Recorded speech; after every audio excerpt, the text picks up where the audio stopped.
Ինչու ենք մենք համոզված, որ Սասունցի Դավիթը պարզապես մանկական հեքիաթ է։ Իրականում այն մեր ազգային գաղափարախոսության հզոր գաղտնագիրն է։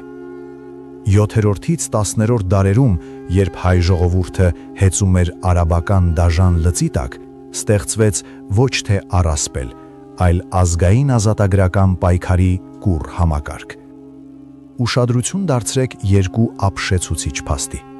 Նախ մեծ մհերի և մսրամելիքի միջև կնքված հաշտության պայմանագիրը պատմական հստակ իրադարձություն է։ Այն խորհրդանշում է բագրատունյաց հարուստության հիմնադիր Աշոտ Առաջինի դիվանագիտական հաղթանակը, երբ առանց արյունահեղության վերականգնվեց հայոց անկախ պետականությունը։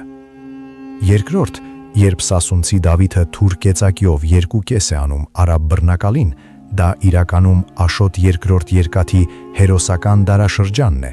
ով վերջնականապես վտարեց արաբական զորքերը Հայաստանից։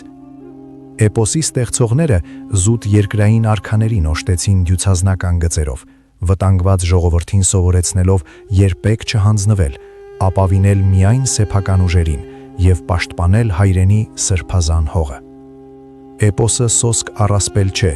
այլ ազգի քաղաքական երազանքի մարմնավորումը։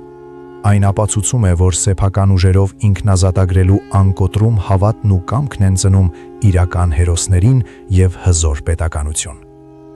Անպայման կիսվեք այս տեսանյութով ձեր ընկերների հետ և պահպանեք այն, որպեսզի երբեք չմոռանաք մեր իրական ուժը։